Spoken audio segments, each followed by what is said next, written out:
Thank you guys for coming out. Like she said, my name is Mitchell or Mitch Edwards. You might also know me as Viking Sec on Twitter, or the homeless kid that they keep letting into the hotel, if you've seen me recently. I'm a virtual operations specialist with CrowdStrike. I also do DevOps work as of a week ago. And I'm also an OG Fuzzy Snuggly Duck. We have a pretty good showing here. So I got my BA in computer science and BA in Mandarin Chinese from the University of Mississippi. And yes, we do wear shoes. That's commonly mistaken. I spent 3 months of intensive language study in Shanghai. When I say intensive language study, I mean like we had to sign a contract stating that if we spoke any English during the trip, we were immediately kicked out of the country. Which is a great way to learn because you've got that constant pressure on you. I did most of my senior research in Chinese hacktivism and social media censorship, which led to my senior thesis in Hacking the Great Firewall. Hacking the Great Firewall was an automatic scraping program that detected censorship on a popular Chinese social media site. Now, I am a CrowdStrike virtual operations specialist, which is a really fancy term for a collections guy. I do all of my work in Chinese foreign language data collection, which is similar to human, but I'm sitting behind a computer nice and safe and drinking my coffee in my PJs. I now do DevOps, which was an easy way to kind of move me over to the automation side. So I handle the targeting, the collection and the automation of the targeting and collection of Chinese foreign language data resources. My trigger words are dark and deep web because I work with it constantly, and blockchain because that should be everybody's trigger word at this point. So here's a slide explaining some misconceptions about the job that I do. I'm not 007. I don't sow any chaos as much as I would love to. It's not sexy hacker stuff. It's a whole lot of banging your head on the keyboard, and I very rarely look as well put together and, I guess calm as the guy in the bottom left picture. So we're going to talk about language and culture today. It's not very well understood within the, the kind of career path that we have with threat intelligence, but it's probably one of the most, if not the most important discipline to have within this career field if you want to move from reactive to proactive intelligence gathering. So for me, I have to have an in-depth understanding of Chinese culture in order to interact with sources, in order to gather data. I have to understand their culture, their history, the way people work in different regions. And Webster's has a pretty good explanation of what culture means. But in this scope, we're talking about the rules that outline how we interact with people, both inside our own culture and inside other cultures outside of our own. Language, I defined it a little bit easier. It's just the way that we interact with people to trade memes. Culture is a set of rules that defines how we interact with people within our own culture and outside of our own culture, whereas language is the actual medium that we use in order to do that. And I think I talk about it here. So intelligence, it starts, I didn't put the slide in, I kind of wanted to, of just the intelligence cycle. I figured I was talking to a crowd that knew it well enough, where intelligence has to start with data collection. You have to have some kind of source of data, and that data comes in different forms. With technical intelligence, those different forms are, there are numerous ones, but for me, that comes in the form of different languages. All of my foreign language research has been through the medium of the Chinese language, so it's incredibly important to understand the format of the data that you're gathering. Cultural, ethnic, and regional nuances are incredibly important in just about every language, especially Chinese. If you don't quite understand the language, you're going to not just run into pitfalls collecting the data, but you're also going to get some very wrong conclusions from the data that you do collect. A good example of this is the 1970s interview between Edgar Snow and Mao Zedong. In this interview, Mao uttered a phrase that basically said that he was like a lonely monk underneath a leaky umbrella. He has no hair and there's no sky. Well, that sounds, and it sounded to Edgar Snow like he was basically trying to downplay his abilities. He was trying to appear as somebody who's on or below his level and trying to appear non-threatening. That's how he reported it to the US. Well, it turns out that that was a very common cultural phrase in Chinese, where the last part where he says, I have no hair and there's no sky, also translates to, I follow no law and I have no God. So if you translate it the correct way, it's translated, or it sounds the exact same. It's a homophone. So if you translate it the correct way, he was actually being very threatening, and he was trying to tell him that I don't follow the normal diplomatic, laws. I don't follow the norms that have been set by the U.S. So that was a way that Mao was both able to mock the U.S. and also inform his domestic readers of his intentions diplomatically. And it's also a very great example of why you need to have this deep, language and culture understanding in order to interact with foreign sources. So interacting with sources relies on a deep cultural and lingual knowledge. If you don't have knowledge of the culture, especially in Chinese, you're really going to be missing out, and you can actually put yourself in some pretty dangerous situations. If you're creating cover in order to create personas on forums, which is a lot of what I do on a day-to-day basis, if you're creating a cover and you say that you're from Shanghai and you talk with a Beijing accent, it's not going to go well, especially, or vice versa. So having that deep cultural knowledge, that understanding of the different regional dialects, and that understanding of each region's culture and history is incredibly important in collections. So we're going to move into some particular unique difficulties in Chinese collection. If you've read anything about the beginnings of Chinese hacker culture, you know that it started very similarly to how it did in the West. It was wide open. It was occasionally invite only, but you could pretty much get access to most forums pretty easily. You just had to be able to find them.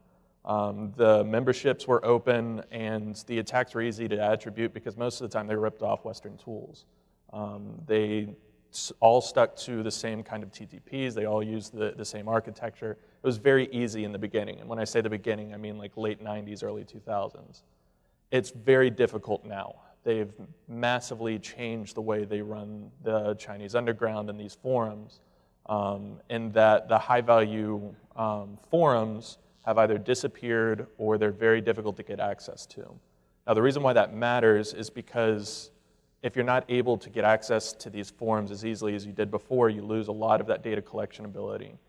You don't have the same sources that you did back in the day, and that also is kind of a sign that they've improved their operational security as well.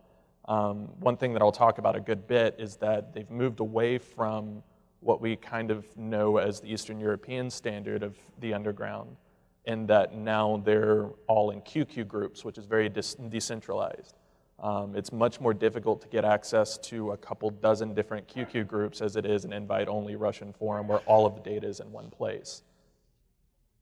And that's that decentralization that I was just talking about. The decentralization means that there are completely disparate groups, all in different WeChat and QQ groups that all have different aims, they all have different motives, they all use different tools. So it can be incredibly difficult to get access to a lot of these groups because A, you have to find them, and B, once you do find them, there are some certain stringent requirements for entering. A lot of times they won't let you in if you've got a foreign phone number. A lot of times you have to maintain a certain level of activity in these groups in order to stay in, which means that you have to know the language. It can be incredibly difficult as compared to the wide open forums that we saw in the beginning. And then the domestic hacking laws have made it a lot more difficult to get information. They don't talk about things as widely as hackers do in the West because they assume that the Chinese government is watching everything they do because duh. So now their operational security has improved to the point where in the West you see people literally bragging about federal crimes, and it's very difficult to get relatively menial information out of some of these people. Now, there is the occasional exception, but it's not nearly as popular as you see now, where people will just spin up a Twitter profile and brag about what they did the night before. Self-censorship is a huge problem. It's gotten to the point where they don't even bother waiting for their messages to be removed from these forums. They just go ahead and they don't talk about the different political tensions and things like that often drives on the attacks that we see from Chinese e-crime particularly. So self-censorship kind of cuts off your collections capability from the beginning without it ever having to be removed by site administrators or something like that. And then we've got the isolationist policies of the last couple of years especially. The Pwn-to-Own incident was essentially last year. China completely barred all of their researchers from going to the Pwn-to-Own conference in Vancouver, I believe. And that was because essentially the Chinese teams were always winning and they were constantly, basically dumping some really good 0 days. And China wanted to have complete ownership over all of their talent, all of their resources. So they aren't letting them share nearly as much. We're seeing that in other communities as well, where they basically want to keep Chinese 0 days Chinese. The Great Firewall is a huge problem, especially for people on the outside. It's actually more difficult to find a VPN that gets you into China than it is to find one that gets you out of China. It kind of seems like it would be the other way around. But in order to get access to a lot of these sites, they will actually lock it down to where foreigners aren't able to visit the sites. The Great Firewall that we know of is the Great Firewall that keeps all of the domestic Chinese citizens from visiting foreign sites. Well, they also do the exact opposite in order to maintain ownership over their own data, over their own sites. Even just normal social media sites are oftentimes banned from foreign use. These Chinese hacker groups that I said were all in their own WeChat groups, there is a lot of crossover between different groups, but they all tend to have their own hierarchy. And in order to infiltrate a group, especially in a foreign language with a foreign culture, it can be incredibly difficult when you're dealing with a strict hierarchy. You oftentimes have to march your way up the chain in order to get access to the high-value targets in a group. So it can be difficult to both understand the country's culture, the country's language, but also each individual group's culture and language. So you have this kind of tiered process where you've got a cultural and lingual understanding of the country, a cultural and lingual understanding of the region, and a cultural and lingual understanding of the group or forum that you're in. Like I said, they often congregate and invite only WeChat groups, which is difficult because you have to find the particular group itself, you have to get an invite from somebody, and you have to maintain a certain level of activity, which is pretty starkly contrasted to the Eastern European and the Western forums that we know of very fondly now. So the central hacking tools, if you can get access to the forums, are actually a problem in and of themselves. A lot of times they're all the exact same tools bundled up into different kits. Some kits are being sold at the same time as being offered for free on the same forums, and you never really know what you're going to get. These kits are just full of just random scripts and executables, and you don't really know what they all do, and all of those kits are being sold on different forums. So the problem with that is it makes it very difficult to attribute a lot of these tools because they're sharing them relatively frequently on a lot of different forums. And you'll get groups that have different motives, that have different procedures and techniques to use those tools. And it can be very difficult to actually attribute, what you're actually looking at, what kind of, which group is actually carrying out an attack. And there are also multiple versions, so you'll get minor tweaks of these programs that are being completely repackaged and sold into different kits on different forums as well. So looking forward, it can be very difficult to get bogged down in technical intelligence. I think it's obviously incredibly valuable because at the end of the day, if you're blocking a threat at the endpoint or if you're blocking it at the firewall, it can be incredibly, that's an attack stopped. What I like to focus on is moving from reactive to proactive. Intelligence should be focused on that in particular because if you can get access to these forums and you can get access to the attackers themselves and get access to their tools, get access to their motives, their way of thinking, and talk to them about attacks that haven't happened yet, that's a lot more valuable than actually, blocking it at the endpoint, hopefully. You can really screw up if you're focusing on reactive intelligence because you're never going to get it 100% right. If you're proactive about it, if you're actually reaching out in these environments, you can stop the attack before it ever happens. But it does require that cultural and lingual expertise. It does require having analysts and collectors in these different environments, and that can be incredibly difficult and time-consuming. Interacting with the sources that have access to the tools, tactics, techniques, and procedures before they're ever used on a target network is the best way to be proactive. We're talking about before the attack ever happens. The leftist of boom that you could possibly get is what we're aiming for with foreign language collections. A lot of times it doesn't work out that way, but if you focus on this lingual and cultural expertise, gaining access to these forums, gaining access to the high-value targets, that can be incredibly valuable before you ever see the attack take place. There are also plenty of certifications for technical capabilities. Obviously, we're at SANS. They've got the best technical training that you could possibly ask for, and that's incredibly valuable, but we also need cultural and lingual training as well. Aside from going and getting your BA like I did, which I don't know that I could even recommend that, it was hell, but aside from that and going to federal testing and doing, I think it's DLI, there's really not a great way to gain that cultural and lingual expertise. It's very difficult. We're talking about a SANS course that lasts a couple of weeks versus a BA that lasts 4 years versus all of the different foreign travel that you've got to do, which is its own problem. It can be very difficult, but it's something that we should strive for. A good way to kind of bridge that gap is taking people from different disciplines. Some of my best trainers and resources have always been journalists, they've been academics, they've been just sources. Expats especially are great people to talk to because they have that on-the-ground intelligence. If I talk to them about technical matters, they have no idea what they're talking about, but they can give me that cultural and lingual expertise, that background that they have in order to help me bridge the gap between the technical and the proactive intelligence that we're looking for. Until we've got those standards, though, until we have this focus on the company level, on the team level, we need to promote that hiring. We need to promote people to make those connections with journalists, with expats, with academics, and that's got to happen from an interpersonal level. I can give you a pretty decent curated list of journalists that you can talk to who each have their own biases, and you have to approach them all in different ways. Same thing for academics, but doing that on the interpersonal level is probably the best way for us to bridge that gap before we get this cultural and lingual, standards set out for our individual teams and companies. As vendors, we need to hire and equip these cultural linguists after we've hired them. We need to give them the resources that they need in order to fulfill their position. So they need that. If they're coming from a different discipline, you need to give them that technical training. That needs to be from the ground up, because a lot of times these people didn't take the basic, CS courses.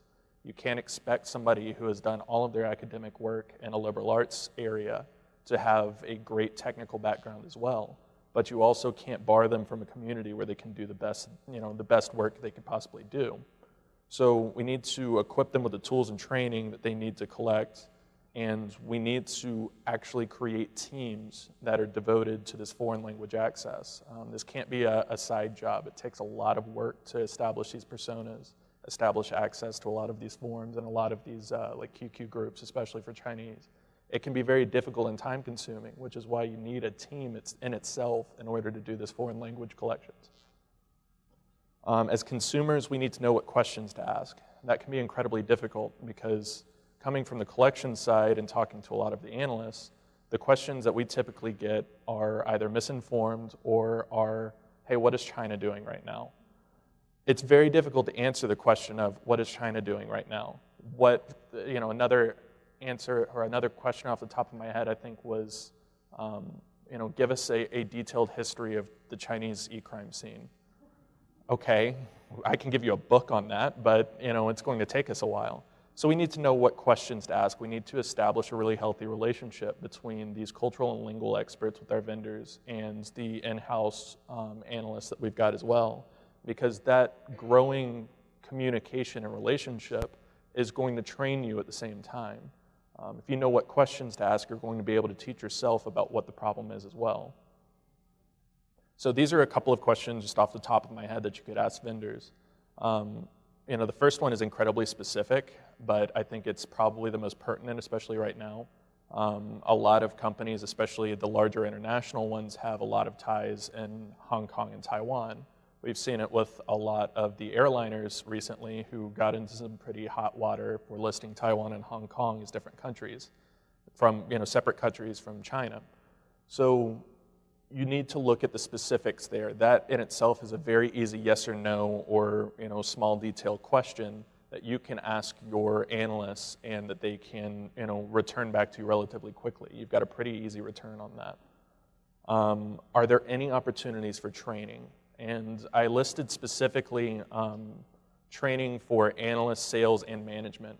This needs to be bottom to top. It's incredibly important to have that expertise on the analyst level, but having salespeople and managers who also have that cultural and lingual expertise is incredibly important. These people who can navigate the cultural waters, especially related to China and a lot of the other Middle Eastern countries as well, it can be very difficult to approach their position without a deep understanding of the culture.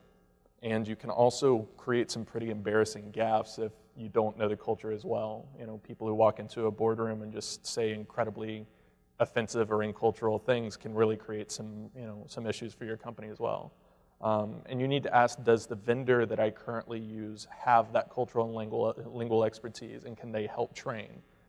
Just simple questions like, it doesn't necessarily need to be in the form of an RFI or anything formal like that, but just send them a message and say, hey, what do I need to know to better navigate these waters right now? Because it's incredibly difficult and they're going to want to help you. So I mentioned earlier that we don't like the, hey, what is happening in China question. If you can shape it a little bit more specifically, like, hey, I just read this story on SCMP, what do I need to know about it? Hey, this new policy was just launched in China, how does it affect me? Just ask very general, what is going on questions. And start at the strategic level, start at the cultural level, because that's going to end up finding its way down to the tactical level. If we look at the development of the Chinese economy especially, you could, in hindsight especially, guess the areas where China was going to focus on IP theft based on where they were trying to develop their R&D reforms and their R&D policy. If we had looked at that 5 years earlier, we probably could have hardened a lot of their future targets a lot sooner if we had looked at it from a strategic level instead of just the tactical level. So I talked about training. I think that's incredibly important. I don't think we should be sending all of our analysts to 4-year BA programs for Arabic, Russian, and Chinese, but we need to get better at focusing on interdisciplinary training, as well as learning how to explain a lot of the cultural and lingual nuances to other people who haven't had that training. The communications aspect of it helps create kind of an exponential learning curve that helps everybody else learn together. If we're able to explain the different things that we've learned, the different cultural nuances and lingual nuances that can help people that you're reaching out to afterwards. We need a strategic focus on threat intelligence. The tactical is really hot. I understand it. It looks really nice, to say that we blocked this many threats on, this product, but we need to focus on the strategic as well. We need to focus on proactive strategic threat intelligence, which sounds way too buzzwordy for something that I'm saying up on stage. But if we have this kind of cultural and lingual understanding, that is a great step in becoming more proactive in our collections and analysis efforts. And finally, I understand that I just told everybody that they need to get Chinese language and culture experts, and that's not easy. There are very few of them out there, and it's very difficult to retain them and to create actionable intelligence based on this cultural and lingual understanding. It's not easy, and I completely understand that. But I think if we start the focus now, we're going to regret it a lot less in a couple of years when we didn't have that strategic focus, when we didn't have that proactive intelligence. It takes a lot of time to maintain personas and to create and establish access to these groups. And the sooner you start, the easier it's going to be for you in the future. It becomes a lot more actionable the sooner you start. And if you start focusing your hiring processes on interdisciplinary analysts and on interdisciplinary researchers especially, you're going to find that once you reach that curve, when you start becoming more actionable, you're really going to gather some really unique and useful intelligence. Thank you, guys.